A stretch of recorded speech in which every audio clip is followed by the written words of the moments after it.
Hello, everyone. Welcome to another session of Reflections of the Father's Heart podcast. Today's episode, I think, is going to be really informational, educational, and thought-provoking. I have a special guest, and I'm really excited. His name is Thomas Staub, and I got to know Thomas because he did a thesis, and his thesis was how the church is mishandling, or the ways that the church is mishandling mental health. And I walked with him through that. I got to kind of mentor him through that. He's 18 years old, you all. He's 18. When you hear him, you're going to be like, what? We have so much to learn from the younger generation. I mean, I'm so blown away. And he's going to be going off to college, and he's going to be studying psychology, Christian studies. So welcome, Thomas. Thank you so much for being here. Thank you so much for having me. It's really great. So, Thomas, just give us just a little snapshot of your life. You're 18 years old. What really prompted you to want to tackle this subject in your thesis? So just so you all know, this thesis was not a couple pages. This was an in-depth study. I think it was 26, 27 pages by the time you were all done. So he really delved into doing a lot of research in a lot of different areas. So what really prompted you to want to do that? Yeah, so I think at the beginning of high school, I became really interested in psychology, and I started looking to that as a career, specifically therapy. And so then over the years, I just became more interested in psychology while still also being fascinated, I think, by God's word. I always wanted to know more. And so by the time my senior year rolled around and I was given the task of making the senior thesis, I wanted to write something about the intersection of the two, something to do with psychology and also the Bible. And then through my research and through stories that different people told me, I kind of realized that there was maybe an issue with how the church is integrating psychology. And so then I kind of decided to research that more, and then it led into what it is now. Yeah, which was amazing. And I remember when we would talk, Thomas, you would say that when it came to this particular thesis, you found yourself excited. Like it was less of, oh, this is a homework assignment that I need to do, and it kind of became more of a passion. You remember when we would chat about that? Yeah, I think it was very long. It was 27 pages long, but I didn't find any of it to be arduous or hard. I did enjoy writing every bit of it. And just tell us too, kind of as we're going into this, just a little bit about you and your life, and what school did you write the thesis for? Where do you live? Where are you going to go to school? Like, give us just a little bit of insight. Yeah, so I've lived in Southern California my whole life. I've been homeschooled actually for since second grade. And so that was the senior thesis. I've been homeschooled since second grade. And so that's how I did my senior thesis through. But yeah, my life is not that exciting, I would say. It's pretty normal and average. But yeah. Well, I mean, there are some that would, I mean, I hear what you're saying. It is, but I feel like as I've gotten to know you, you're very exceptional as a person. Like I think the fact that you were homeschooled, but was it through like a co-op or collaborative that you wrote the thesis? Yes. Yeah. Yeah. Yeah. And just so everybody knows too, not only did Thomas write the thesis, but then he did a presentation. It was a PowerPoint presentation. It was just short in terms of how many minutes, but there was a panel of judges that then asked him a lot of questions about the thesis. So I got to be on the panel. And so you really I mean, it was like stepping into a role, like you're on stage, you're presenting your thesis, you're answering questions, and people are asking, the judges are asking questions, not in like, I mean, yes, there was encouragement, but it was also, well, why this or why that? So it wasn't just kind of a thing that you did. It really was a whole research project. So it was really cool to see. Yeah. It was really cool. Yeah. So let's talk a little bit about some of the issues that you saw when you did your research project. And I feel like one of the things that we talked about is, yes, are there churches out there that are doing things right and well and have people's hearts and well-being, in good intention. Absolutely. And there are also a number of churches out there that have missed the mark, probably in a variety of ways. So what are some of the main issues that you discovered when you were researching? Yeah, I think most of the issues could be boiled down to two. One of them was more of an active response, so churches were actively causing harm to the mental health of the congregations. Other reason was more passive. So it was more just how churches were ignoring psychology or ignoring mental illnesses, mental problems entirely, which was just as disastrous. It just wasn't as active, if that makes sense. It makes a lot of sense. And when you think of psychology, Thomas, how would you define it? Like, what were you looking at when you were thinking of the church and psychology?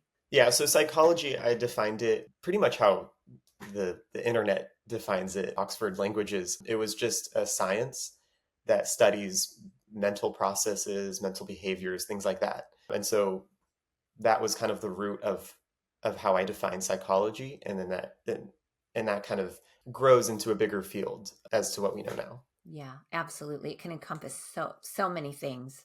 But you're looking at it more like, hey, the mental well-being, mental health, kind of overall inner health of people in a congregation. Hmm. What are some of examples that you found of how churches were maybe actively adding to mental health problems or even causing them? Like, what did you see in that? Yeah, so I think the biggest issue I found was that pastors, teachers, leaders, etc., were teaching very shame-based teachings. So they were continually, I think, causing shame and Mm. in their congregants. And I think that an important thing to note too is that there's different types of shame. So I think a good type of shame is when you are ashamed of what you're doing. So if you're in a if you're in a lifestyle of sin, you can be ashamed of what you're doing of that sin, and you can turn to God. But the negative type of shame is when you're ashamed of who you are, who God created you to be, your personality, your character traits, your identity. That is, I would say that's not biblical. And I think that is really dangerous. And there's also psychological evidence that shows that that type of shame results in a negative mental well being. And so I think the biggest issue that churches were doing were teaching this shame-based sermons that were teaching the negative type of shame. So they were telling their congregants that who they are, their personality, their character, their identity is something to be ashamed of, which isn't biblical and it's not really healthy. I Beautifully said.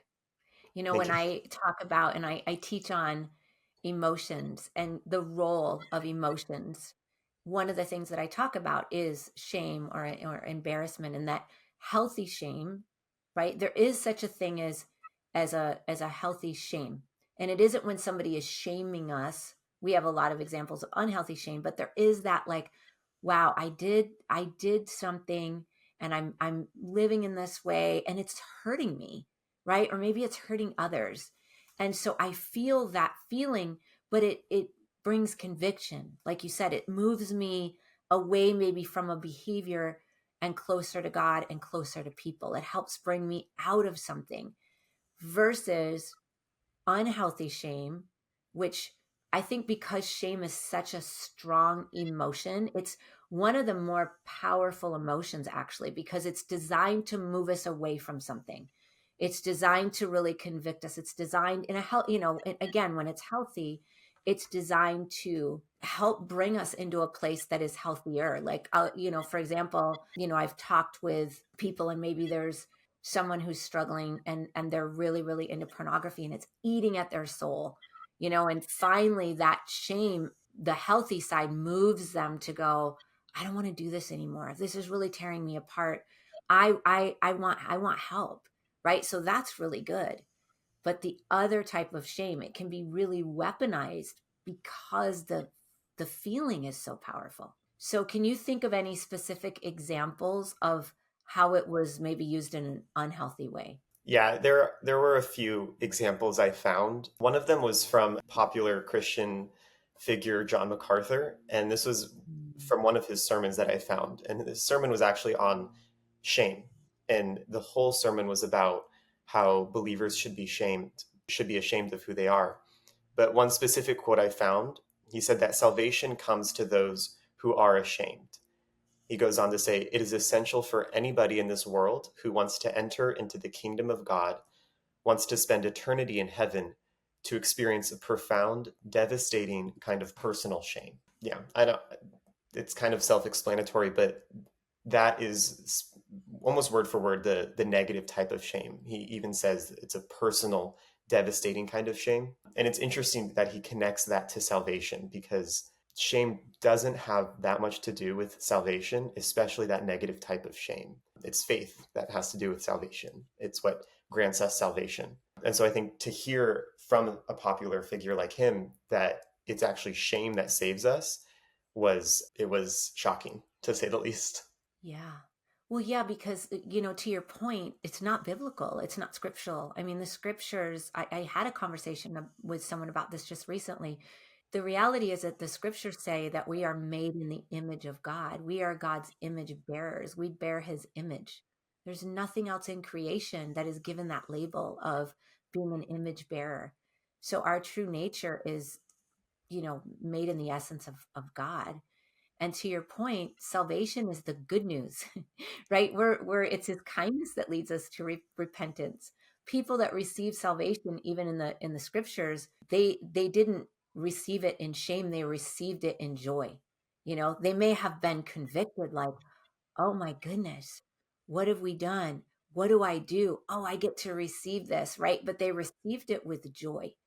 And even if there was an aspect of conviction that turned them that way, it wasn't because it wasn't out of, I am shamed into the kingdom of heaven. So I could see where if somebody believes that, do you think then that they might carry almost like an identity of shame? Yeah, absolutely. I think that there's a lot of, I think that what can come from that is a place of not realizing one's self-worth. Like you said, Mm. that we're created in God's image, we're his masterpiece. And so I think to try and deny that is, well, it's not who we are. It's dangerous. I think it's dangerous in a spiritual sense, but also in a mental sense. And I think too, like it's kind of denying what God has said.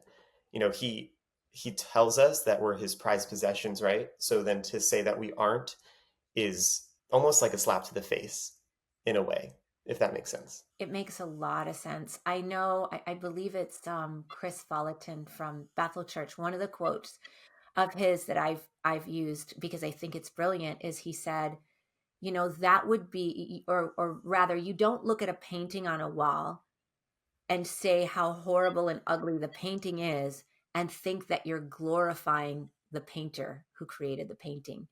If Mm, we are looking at ourselves and just saying how horrible we are, it doesn't glorify the one who created us. mm, And I really like what you tied in, that actually is and can be a basis for exacerbating or even creating mental health issues, hmm. Yeah, for sure. right? Because it can be a poor sense of self that then exacerbates or creates, you know, mental health challenges for sure. Yeah, absolutely. So that could be like people having an identity crisis. I think this is such an important topic. What are some other examples that you found? Yes. So a few examples I found were from the International Christian Church, and these were disgusted me, I think. They Mm, were really insensitive, and I think it was hard reading them and hearing them, and it was even hard like directly quoting them in my thesis when I was presenting it in front of the judges. But one of them in particular, the pastor was telling his congregation about, I think the sermon was on staying faithful even in the storms that surround us. And he relates this story or this phone call that he had received in the night before from a fellow. He called them brother, but he said that this brother had fallen away from the church, so he had kind of walked away from the congregation. He said that this person called him in a panic and was saying that he knew someone who was being raped. So this fall away Christian, his friend was being raped, Mm. And the pastor, he was telling his congregation that God will use the rape to bring the fallaway Christian back to him. So, in essence, he was almost validating the victim's rape by saying it actually was something that was good because it brought someone to God. Mm. And I think what happens as a result from that is that people who are raped feel like they shouldn't feel bad for what happened. And then people who know who are friends or family of who know victims of rape feel guilty because it's easy for them to think, oh, that happened because I wasn't listening to God. So God is causing that rape to happen so that I can follow him. Wow. This is such an important topic, what you're talking about. First of all, I can only imagine, for the people listening, for the people involved, how horrible it would be to hear something like that and what it would communicate.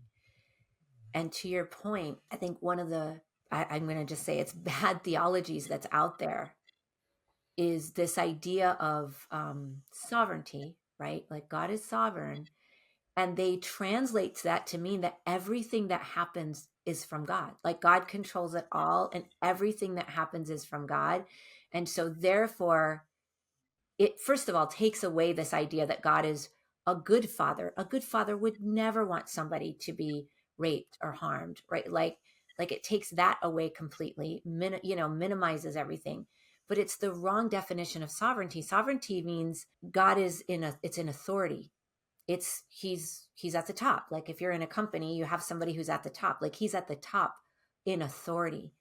But to think that a loving father would ever want or use or desire for somebody to be harmed is, again, really horrible. I can only imagine what that was like for you, just even hearing that, writing about it, and to realize that that is out there in churches. Yeah, and I think too, what was really scary too was it was a video that I was watching of the sermon. Mm. And while he was saying these things, there were murmurs of assent and support coming from the congregation. So it wasn't even like this guy said this and everyone kind of got mad and told him to retract that statement. People were supporting him and people were agreeing with what he was saying. And I think that was really the scary part because I'm not sure what was going on in their minds, but I can only assume that these sermons had almost brainwashed them into so that they thought what he was saying was good instead of realizing the vileness of it. That's really huge what you're saying. The idea of agreement and the way that community and brainwashing can really impact people. Do you think, and again, I know that we're not talking about every church out there, but we are talking about there are churches that this is very problematic and it needs to be talked about. Do you think that that's another aspect too, that people get into a community, they hear these sermons from somebody who is in an authoritative position and they learn, I have to agree with that person, right? I have to agree with that person in authority because they're the ones and this is the way this church is set up. Do you think that also is a major problem when it comes to maybe mental health, is people having to agree with the person who's talking? Yeah, I would say there's like two reasons why people will blindly agree with their pastor. One of them is I think they're in a kind of culture of shame. So Mm, if they disagree with their pastor, then they're going to be rejected, or they fear they're going to be rejected by their yeah. friends, by their fellow brothers and sisters in Christ. And so I think that fear is what's keeping them in agreement with their pastor, even if they don't actually necessarily think what they're saying is right. And I think that's really big. I think that is really dangerous. And I think, too, the other side of that is people who don't fear that they'll be rejected, but they simply follow a pastor and not God. And I think we've talked about this in our sessions where these people, they don't follow God, they just follow the pastor. So whatever the pastor says, that's the top authority in their lives. And I think we were talking about how we as congregants need to continually evaluate what our pastors are saying to make sure that it's biblically accurate. Yeah, that's very huge. I love what you said about the shame-based culture. And again, that goes back to what we talked about in the beginning. Shame being such a driver, right? Our desire to be connected and be in community and not wanting to be shamed, right? When it's weaponized, when it's used in the wrong way. And we learn, oh, if I disagree, if I'm not a part of this, then I'm going to lose something and I'm going to be shamed, right? So that becomes really powerful. And at the same time, I really appreciate what you said about following a person over following God. I do feel like, well, let me ask you this, Thomas, kind of in your in your research, and I don't know if this is something that you looked at or not, but do you think that there is a tendency in maybe our Western culture to maybe elevate that position of pastor to a point of I follow the person and not God? I mean, do you think, and I'm again generalizing, I'm not saying it's everywhere, but do you think there is that tendency? Yeah, I think so. I think it's, as far as my research goes, it's hard to research that because I don't think that's something that people will admit. So if you were to Mm, do a study on it, you probably wouldn't find much. But even in talking to some of my friends and people I know, it's kind of clear to me that they follow a pastor and not mm, necessarily God. And so they are yep. more blindly following their teacher or the pastor because they're in a position of authority, which doesn't necessarily mean that what they're saying is biblically accurate. Yeah. Yeah. I think that's a really great point. I've talked about this with some of my other colleagues that, the biblical environment had a lot more mutual submission. It wasn't top down. There definitely were lines of position and, people having positions of authority like you. I mean, any time that we're organized into something, right, there might be some lines of authority, but those lines of authority were not this here's this person and everything is top down. There's mutual submission. There's, oh, I'm going to listen to you and I'm going to listen to you. And I think when we get away from that, you start to get these really militant type situations where people get in these positions and they might even come into a position and go into it with the right heart. But if you're given, I think sometimes too much authority and you're in this kind of closed circle where you're not allowing other voices in, it can become that way. And then again, going back to what we talked about, I think people's mental health can very well be affected. The other question that I had for you is, did you find also, because I know this can happen, that there were churches that really even dissuade people from maybe seeking therapy or support or kind of healing? Did you find that that was maybe also part of the culture? Yeah, I think there's definitely a good number of churches who don't necessarily think that the science of psychology is true. And so they kind of just reject everything that has to do with psychology. And that is obviously very dangerous because there are instances where people who have mental health related issues come to their pastors and ask for help, and their pastors respond not necessarily in a malicious way, but in a way that dissuades them from receiving the proper help. So, one example I found came from a woman in Massachusetts, and she said, I grew up going to a Protestant church every week. I taught Sunday school, I sang in the choir, and I was even a church organist for a couple years. I stopped going to church in my 30s because they hurt me deeply. I got postpartum psychosis after the birth of my second child, and the pastor of the church we were attending accused me of being possessed by a demon. Mm, So I think this example kind of shows how the pastor didn't see her problem as a mental health related problem, but as a spiritual problem. And in advising a exorcism instead of medication, he probably didn't help. And in fact, she says she left the church because of it. And so I think that's also a really dangerous aspect where pastors and leaders aren't acknowledging mental health related problems and they're simply just calling it a spiritual problem. mm, And I also think an important thing to note is that sometimes a spiritual problem can appear as a mental health related problem. But I think that pastors need to weigh the two. So they need to have both they need to be willing to accept either as the problem. And they need to rely on the Holy Spirit for discernment to say, is this a mental health related problem or is this a spiritual struggle? And in that way, they can better help the congregants. Yeah, absolutely. And I really appreciate that example too, because her language in that quote was really interesting, right? Because she said, the pastor accused me of being possessed by a demon. So even that approach, even that approach of accusing versus heart connecting with somebody, right? Like just the father's heart is, oh my goodness, my heart breaks that you are going through this. I want to help you in the best way possible. I will walk through it with you. I think sometimes too, to your point, people want the quick solution. And the truth of the matter is that there are some things that are just also more long suffering. Sometimes there isn't an easy answer. Sometimes it's a mix of a number of things. Sometimes the person, maybe there's times where part of it is a mental health issue, maybe part of it's spiritual, but you have to also be journeyed with that person, right? And allow them to get to the places they need to get to when they're ready to get there.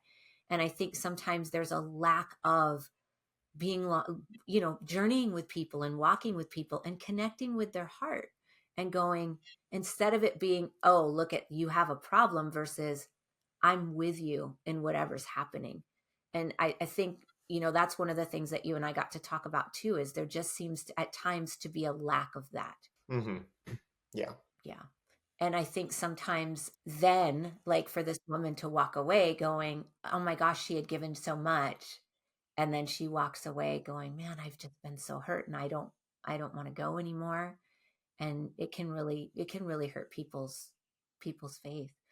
Let me ask you, Thomas, was there any other aspect of the research that you did that surprised you? Like, were there anything that I mean, aside from some of the shame-based stuff, I'm sure that we've already spoken about, but was there anything else that surprised you when you were doing the research?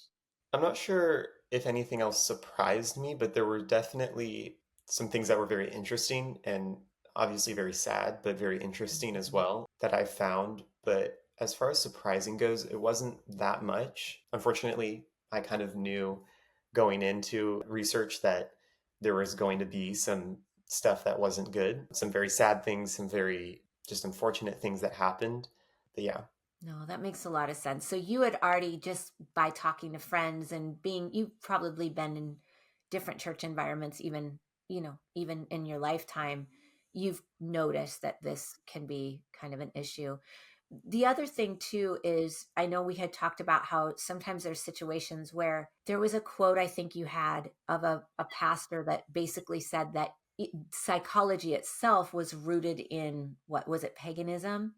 And so therefore you don't want to seek out anything like that. And granted, I understand, and you and I both understand, there are people in a field that are really good and people in a field that are not, but there are people that are biblically based, psychologists that follow the Bible. So did you want to maybe just talk about that for a moment, that whole idea? Because I feel like that's out there a lot too. Yeah, that is definitely a big counter argument. I think a lot of churches use that to say the entire field of psychology is bad or, not from God.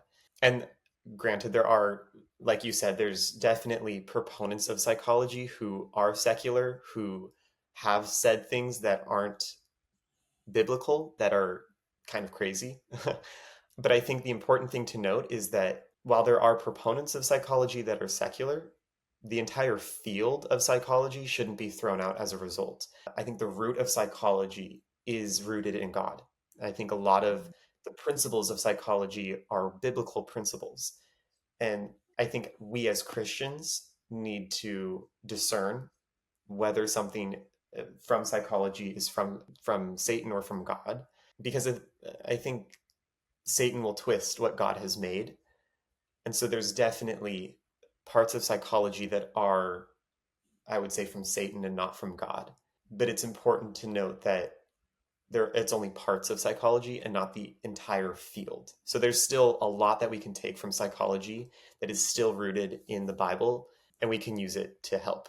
Yeah, I agree. I think there's like you said, the field itself and some of the basis, it's kind of like when I look at kind of any of the other science type fields, there are scientists that will tell you that, let's say they're looking at planets or how gravity works or a lot of stuff that I don't have language for, but they will say, hey, you know what, if you really study out this field, it'll point you to God, because only God could have created, all of the things that we see. And I think there are aspects of psychology that help bring the Bible to life. In other words, they help people to actually take the scriptures and go deeper with them. And, I've worked alongside Christian mental health professionals who do just that. They give really solid biblical counsel. They're very studied in understanding the way that God created us and created our inner world. And so they can help people to really apply scriptures in a way that is helpful and useful and healing, and, like you said, not shaming. And I think there's also out there, I've seen it in some churches where they say to people, don't go see any therapist ever, don't go, don't go seek help in these ways, because that just means you don't have enough faith. That just means you're not praying hard enough. And I think that can set people up too, right, for failure. Yeah, absolutely. I think that's a really dangerous thing to say you don't have enough faith and that's why you're suffering these problems. Yeah, I don't think that's very healthy. And I think that churches can definitely connect with health professionals that they trust so that so that they know the people they're referring their congregants to are trustworthy people, Yeah. and they can kind of have peace with that. Yeah, and so let's talk about that for a few minutes. What did you feel were some of the solutions as far as, what churches could do to be healthier in this way? Yeah, I think, well, we talked about this a little bit before, but it was one way that they can help is by understanding that a problem that a congregant has can be a spiritual problem, but it can also be a mental health related problem. So I think church leaders need to become a little bit more educated in psychology so that they can identify, symptoms of mental illnesses, and so that they can kind of have more of a grasp on the problems that their congregants might be having. And then I think another way that they can help is by connecting with those mental health professionals. And I think, Yeah.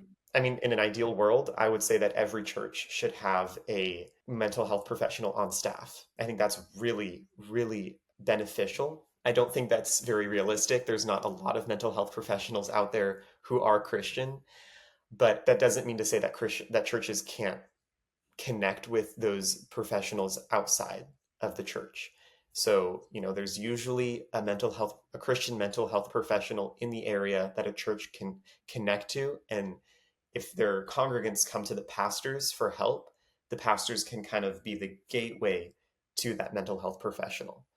And then that way that the congregant is also getting spiritual help as well as that mental health help, so that the pastor can kind of walk with them in that journey as well as their therapist or psychologist or whatever. Yeah, I think that's really huge too. And one of the things that you and I had even talked about before when you were putting everything together is it's also good sometimes to have that, person or people that are outside of that immediate circle of the church. Just let's say you have a congregant that's coming to the church, being able sometimes to go outside of that tighter community to be able to talk with somebody who is, like you said, still Christian, but maybe helping them outside of that community so that, they have the freedom to be able to talk about the things that are maybe affecting them. And sometimes getting those other perspectives can be really healthy. I remember I might have brought this up when you and I were talking, but I read the book. It was called Boundaries for Leaders, and it was very different than what I thought it was going to be. I can't remember if it was, I think it was either Cloud or Townsend that wrote it. They're the ones that wrote, the Boundaries book, but they wrote many others.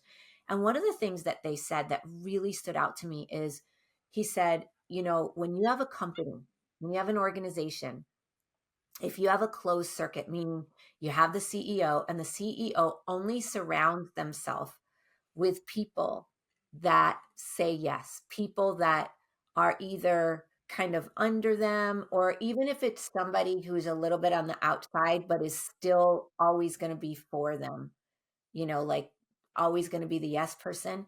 He said it creates a closed circuit. And what ends up happening is that you end up with blind spots because you're not really allowing for people to really speak in to your life. And I think churches can have that issue too. I think sometimes what I've seen, and you probably noticed this too, is sometimes churches get in this place of like, we're the only church, or we're the good church, or we're doing it better.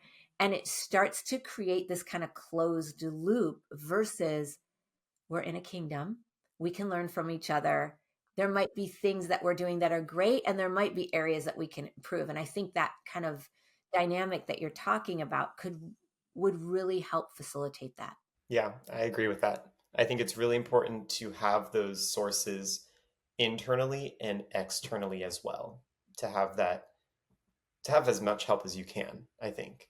Yeah, I think so too. And I feel like one of the other big takeaways, just I'm kind of connecting with this as you and I have been talking. And I know it, I mean, I know it's true. And I said it a little bit earlier, but one of the things that Jesus did really brilliantly is he met people where they were. And depending on who was in front of him, depended on what he said, how he interacted. Obviously there were some religious leaders that he said some really hard things to, but there were other people that the religious leaders looked down on, that he ate with and hung out with and just communed with. And, so I think one of the things that I've really seen, and like I said, I feel like is really coming through in the conversation, one of the big problems is people have to be willing to know that somebody's journey is different from somebody else's. What worked for one doesn't work for others. I've talked about, I was a meth addict for 3.5 years, and I miraculously walked away from meth. That was my journey. There were a lot of other things that I had to walk through slower, but I had the breakthrough. There was Jesus, and oh my goodness, it wouldn't be prudent of me to go talk to somebody who's in addiction or recovery and say, oh, well, this was my experience, so this should be yours. You should just be able to walk away and it should just be miraculous. That might not be their journey. Or me, who's had to walk through layers and layers of pain, and that wasn't an overnight thing. Still things that I connect with. I was like, I didn't see that before. I didn't even know that was in there. Other people might have that in a more breakthrough. For me, it's been more of a process. And I think that's what I see is when you get somebody who's in an authority position, in a pastor position, saying, this is the way it works always, it sets people up, I think, to really fall, because then they feel like, oh, I'm not as good as or as faithful as, my journey doesn't look like their journey. There must be something wrong with me.